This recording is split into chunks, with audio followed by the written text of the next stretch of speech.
Hello everyone, मैं अतुल स्वागत करता हूं आपका अपने YouTube channel study to the point पर, जहां हम लेकर आते हैं दिन भर की बेहतरीन करंट अफेयर्स जो आपकी परीक्षाओं के लिए उपयोगी सिद्ध होने वाले हैं। तो दोस्तों शुरू करते हैं 28 मई यानी आज के करंट अफेयर्स। तो दोस्तों बात करते हैं पहले करंट अफेयर्स की। तो मंगा नामक चक्रवात किस देश में आया है? तो दोस्तों मंगा नामक चक्रवात की बात करें तो यह ऑस्ट्रेलिया में आया है। ऑस्ट्रेलिया की राजधानी की बात करें दोस्तों, ऑस्ट्रेलिया की राजधानी कैनबरा और यहाँ की मुद्रा का नाम है डॉलर। दोस्तों यहाँ का अगर ध्यान देने वाली बात है कि इस तूफान के चाल को देखें तो इस तूफान की चाल क्लॉकवाइज चल रही है।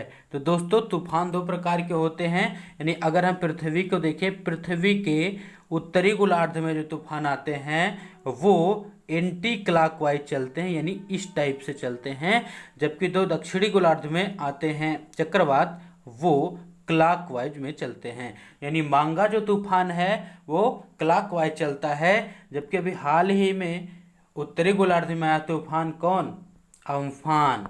अम्फान जो है वो एंटी क्लॉकवाइज चलने वाला तूफान है। और दोस्तों ये कहाँ पर आया है? ये हिंद महासागर में आया है। तो दोस्तों मांगा आपको याद रख लेना है क्योंकि ये बहुत कम चर्चा में आ रहा है। दोस्तों आगे देखें तो भारत किस देश को टिड्डियों से लड़ने के लिए 25 टन कीटनाशक देगा? तो दोस्तों इसका सही उत्तर है ईरान। दोस्तों ईरान की राजधानी की बात करें तो ईरान की राजधानी का नाम क्या है? तेहरान। और यहाँ की मुद्रा का नाम है टोमन। तो दोस्तों अभी अभी यहाँ पर मुद्रा उसने बदल दी है, उसने रियाल भी चल रहा है लेकिन उसने अपनी आधिकारिक मुद्रा कर दी है टोमन, जो एक टोमन 10,000 रियाल के बराबर है। आगे बात करते हैं दोस्तों, तो ये जो कीटनाशक दवाई दी गई है इसका नाम है मैलेथियोन। तो मैलेथियोन से ही टिड्डियों को मारने की दवा बनाई जाती है या टिड्डियों को नियंत्रित करने की दवा बनाई जाती है। ईरान के बारे में बात करें तो ईरान ने अभी अभी दो सैन्य उपग्रह लॉन्च किए हैं, पहले का नाम है जफर और दूसरे का नाम है नूर। दोस्तों ईरान की बात करें तो यह भारत के बाद पाकिस्तान और पाकिस्तान के बाद पश्चिम में पड़ने वाला एक देश ईरान है, यानी भारत का लगभग पड़ोसी देश है, पूरी तरह से नहीं। आगे देखते हैं तो रायलसीमा लिफ्ट सिंचाई परियोजना किस राज्य की परियोजना है? तो दोस्तों इसका सही उत्तर है आंध्र प्रदेश। तो आंध्र प्रदेश की एक सिंचाई परियोजना है। दोस्तों ये चर्चा में क्यों आ रहा है? क्योंकि भारत का नेशनल ग्रीन ट्रिब्यूनल इसे परमिशन नहीं दे रहा है, क्योंकि यह माना जा रहा है कि यह पर्यावरण की दृष्टि से नुकसानदायक सिद्ध हो सकता है। दोस्तों यहाँ पर सिंचाई की बात हो रही है, लेकिन यहाँ पर अगर लिफ्ट सिंचाई की बात करें तो लिफ्ट सिंचाई उस सिंचाई को कहते हैं, मान लेते हैं कि यहाँ पर एक नदी बह रही है और पानी को उसकी ऊंचाई वाले स्थान यहाँ पर ले जाना है, तो यहाँ पर मोटर के माध्यम से इसे आगे बढ़ाते हुए पानी को इस स्थान पर ले जाया जाता है और इस सिंचाई परियोजना को क्या कहते हैं? लिफ्ट सिंचाई परियोजना। और दोस्तों आपको यह भी जान लेना चाहिए भारत के सबसे बड़े लिफ्ट सिंचाई परियोजना का नाम कालेश्वरम गोदावरी लिफ्ट सिंचाई परियोजना है। कालेश्वरम गोदावरी लिफ्ट सिंचाई परियोजना जो किस राज्य में चलाई जा रही है? तो उस राज्य का नाम है तेलंगाना। तेलंगाना में विश्व की सबसे बड़ी लिफ्ट सिंचाई परियोजना कालेश्वरम गोदावरी चलाई जा रही है। आगे बात करें दोस्तों तो आंध्र प्रदेश के मुख्यमंत्री जगन मोहन रेड्डी है और यहाँ के राज्यपाल विश्वभूषण हरिचंदन है। बात करें इसकी राजधानियों की तो आंध्र प्रदेश एकमात्र ऐसा राज्य है जिसने कानूनी रूप से अपनी 3 राजधानियां बना रखी है। तो पहली राजधानी की बात करते हैं तो पहली विधायी राजधानी दोस्तों आंध्र प्रदेश की है। विधायी राजधानी की बात करें तो वह है विशाखापत्तनम। कार्यकारी यानी कि जहाँ पर उसकी विधानसभा है उसे कहते हैं अमरावती, और जहाँ पर उसका हाई कोर्ट बनेगा उसे कहते हैं मुरलुन। दोस्तों बढ़ते हैं आगे, कुछ और आंध्र प्रदेश के बारे में चीज़ें देखते हैं। आंध्र प्रदेश से जुड़े कुछ अन्य महत्वपूर्ण करंट अफेयर्स। तो कोरोना के लिए उन्होंने एक ऐप लॉन्च किया था, उसका नाम था कोरोना फार्मा। और दोस्तों आगे देखते हैं तो यहाँ पर एक हाथी रिजर्व है, इसका नाम है रायला हाथी रिजर्व। नेशनल पार्क की बात करें तो यहाँ पर 3 नेशनल पार्क हैं, पापी कोंडा लॉर्ड वेंकटेश्वर और रामेश्वरम, जिसे कि राजीव गांधी नेशनल पार्क भी कहते हैं। और टाइगर रिजर्व की बात करें तो यहाँ पर एकमात्र टाइगर रिजर्व श्रीशैलम स्थित है। और यहाँ पर वाइल्ड लाइफ सेंचुरी यानी अभयारण्य की बात करें तो 5 अभयारण्य है। पहले का नाम है कौडिन, दूसरे का नाम है कोलेरू, तीसरे का नाम है रोलापड्डी, चौथे का नाम है नेलापड्डू और 5वें का नाम है कोरिंगा। दोस्तों यहाँ की प्रमुख योजनाओं की बात करें तो यहाँ पर प्रमुख योजना है रायतू भरोसा, कांति वेलगु, वाहन मित्र, अम्मा बोड़ी और पेंशन कनुका। तो इतने कारण से दोस्तों आंध्र प्रदेश जो है वो चर्चा में रहा था। आंध्र प्रदेश के आगे बढ़ते हैं तो दोस्तों अगला करंट अफेयर समेत हमारा तेजस लड़ाकू विमान को 18वें स्क्वाड्रन में शामिल किया गया, यह किस शहर में स्थित है।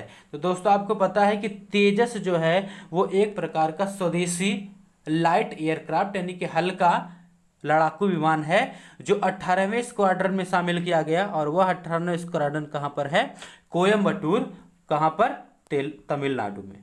समझ रहे हैं, तमिलनाडु में भारत का 18वां स्क्वाड्रन है। स्क्वाड्रन की बात करें दोस्तों तो स्क्वाड्रन उस क्षेत्र को कहते हैं जहां पर लड़ाकू विमान डिप्लॉय किए जाते हैं। तो भारत में कुल 18 स्क्वाड्रन है जहां पर लड़ाकू विमानों को रखा जाता है। तो अब 18वां स्क्वाड्रन जो बना है कोयम्बटूर, यहां पर भी किसे तेजस लड़ाकू विमान को क्या किया जाएगा, यहाँ पर रखा जाएगा। देखिए तेजस एक्सप्रेस, यहाँ पर आप इसे कंफ्यूज नहीं करेंगे। तो वायुसेना ने हिंदुस्तान एरोनॉटिक्स लिमिटेड यानी HAL से 40 तेजस विमान खरीदे हैं जो अलग अलग स्क्वाड्रन में शामिल किए जाएंगे।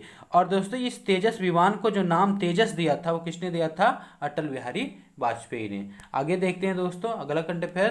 तो अब किस राज्य के श्रमिकों को काम पर रखने के पहले अन्य राज्य को उससे अनुमति लेनी होगी। यानी दोस्तों अगर किसी उस राज्य के मजदूर को अगर आप ले जाकर अपने राज्य में काम करवाना चाहते हैं तो उसका रजिस्ट्रेशन उस राज्य की सरकार से करवाना होगा।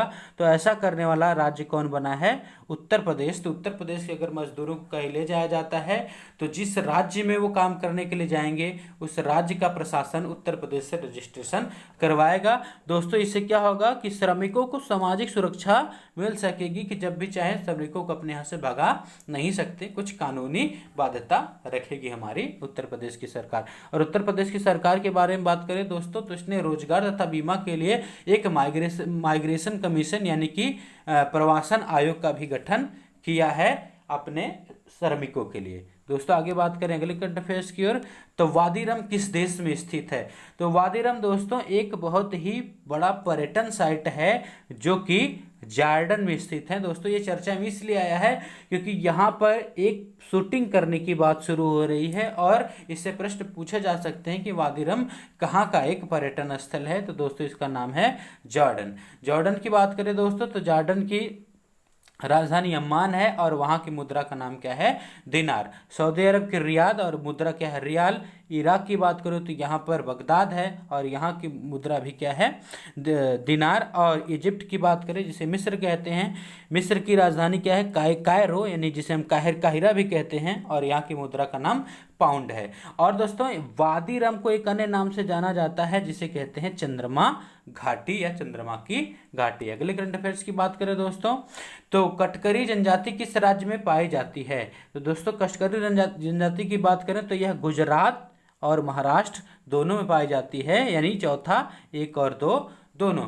कटकरी जनजाति की बात करें दोस्तों तो ये पेड़ों से कत्था निकालने का काम करती है और इसे अभी अभी संकटग्रस्त जनजातियों में शामिल कर लिया गया है। जैसा कि आप फोटो में देख सकते हैं कि ये जनजातियां अपने मुख्य क्षेत्रों से पलायन कर रही हैं। दोस्तों अन्य जनजातियों की बात करें तो एक जनजाति आती है थारू। थारू जनजाति उत्तर प्रदेश के तराई क्षेत्र में पाई जाती है। मुंडा जनजाति जो है वो झारखंड में पाई जाती है। टोडा जनजाति जो है वो कहाँ पाई जाती है, वो तमिलनाडु में पाई जाती है। और गोंड जनजाति मुख्य रूप से पूरे भारत में पाई जाती है लेकिन वो विशेषता कहाँ की है, मध्य प्रदेश की। तो दोस्तों कटकरी जनजाति के बारे में बात याद रखेंगे क्योंकि ये संकटग्रस्त जनजातियों में शामिल कर ली गई है इसलिए चर्चा में आई थी। दोस्तों आगे बात करें तो कौन सा राज्य खेलों को उद्योग का दर्जा देने वाला भारत का पहला राज्य बन गया है। तो दोस्तों इसका सही उत्तर है मिजोरम। जहाँ के मुख्यमंत्री कौन है? जोरमथांगा। और यहाँ के राज्यपाल कौन है? श्रीधरन पिल्लई। तो दोस्तों क्या है इसका उद्देश्य? तो इसका उद्देश्य निवेशकों को आकर्षित करना। तो क्या है कि अगर अधिक से अधिक निवेशक अधिक से अधिक खेल में पैसा लगाएंगे तो वहाँ पर खेल की क्वालिटी को क्या किया जा सकता है? बेहतर किया जा सकता है। क्योंकि हमारे देश में अगर खेल पीछे है तो इसका मुख्य कारण है कि खेल के अंदर हमारी सरकारें पैसा नहीं लगाती हैं। अगर उसका प्राइवेटाइजेशन कर दिया जाएगा, उद्योगीकृत कर दिया जाएगा, उसमें अधिक से अधिक पैसा लगेगा और वो अधिक विकसित होगा।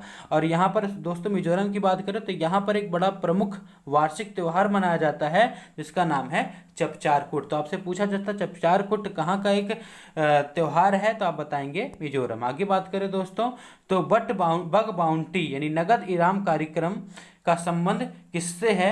तो दोस्तों नगद इनाम कार्यक्रम का संबंध आरोग्य सेतु ऐप से है, जो कि भारत का कोरोना के निगरानी के लिए एक ऐप बनाया गया है। तो दोस्तों ये ऐप क्यों चर्चा में आया बग बाउंटी में? तो दोस्तों अगर कोई व्यक्ति आरोग्य सेतु में कोई लूप होल या कोई कमी खोज कर देता है तो सरकार उसे क्या करेगी? नगद इनाम देगी। और उसी नगद इनाम को क्या कहा जाता है? Bug bounty. और दोस्तों यह इनाम किसी व्यक्ति को नहीं बल्कि एक प्रोफेशनल सॉफ्टवेयर इंजीनियर को दिया जाएगा जो आरोग्य सेतु ऐप में क्या करेगा? कोई कमी खोजकर दिखाएगा सरकार को। दोस्तों बात करें समुद्र सेतु की, तो समुद्र सेतु एक परियोजना है जो हमारे विदेशियों को भारत लाने के लिए चलाई जा रही है नौसेना के द्वारा। आरोग्य कवच की बात करें तो आरोग्य कवच उत्तर प्रदेश की सरकार के द्वारा लॉन्च किया गया एक ऐप है। कोरोना वायरस तो आप जानते ही हैं। आगे करंट अफेयर्स की बात करें दोस्तों तो चार धाम सड़क सुरंग का उद्घाटन किस राज्य में किया गया? तो चार धाम सड़क सुरंग का उद्घाटन उसी राज्य में किया गया जहाँ पर जिम कॉर्बेट नेशनल पार्क है। तो दोस्तों इसका सही उत्तर क्या है? उत्तराखंड। तो उत्तराखंड में एक सड़क सुरंग लॉन्च किया गया चंबा घाटी। चंबा घाटी का नाम याद रखेंगे आप, ये चंबा घाटी में स्थित है और जिसकी लंबाई कितनी है? 440 मीटर। और यह ऋषिकेश से धरा सुरोद के बीच बनाया जा रहा है। और इसके निर्माता की बात करें तो इसका निर्माता कौन है? बॉर्डर रोड ऑर्गेनाइजेशन, जिसने अभी अभी लिपुलेख पास से होते हुए 80 किलोमीटर की एक सड़क बनाई है मानसरोवर यात्रा के लिए, जो भारत और नेपाल के बीच विवाद का कारण बना हुआ है। उत्तराखंड की बात करें दोस्तों तो यहाँ पर त्रिवेंद्र सिंह रावत मुख्यमंत्री हैं और यहाँ पर राज्यपाल का नाम है बेबी रानी मौर्य। और दोस्तों बात करें सबसे बड़े सड़क सुरंग की, तो भारत की सबसे बड़ी सड़क सुरंग का नाम है चिनैनी नासिरी या श्यामा प्रसाद मुखर्जी सुरंग, जम्मू कश्मीर में स्थित है, जो 11.2 किलोमीटर लंबा है। तो दोस्तों आपको हमारा ये सेशन कैसा लगा ये हमें हमारे कमेंट बॉक्स में बताना ना भूलें। अगर आपको यह करंट अफेयर्स का सेशन अच्छा लगता है तो इसे अधिक से अधिक लोगों तक पहुंचाएं और इसे शेयर करें और हमारे channel study to the point को सब्सक्राइब करें, बेल आइकन दबाएं, लाइक करें। और दोस्तों अगर हमारा सेशन आपको इम्पॉर्टेंट लगता है, इससे अधिक अगर आपको कोई फ़ायदा होता है तो आप इसे अपने किसी एक सोशल मीडिया प्लेटफॉर्म पर शेयर कर दें। दोस्तों इसी के साथ नमस्कार, धन्यवाद, बाय बाय।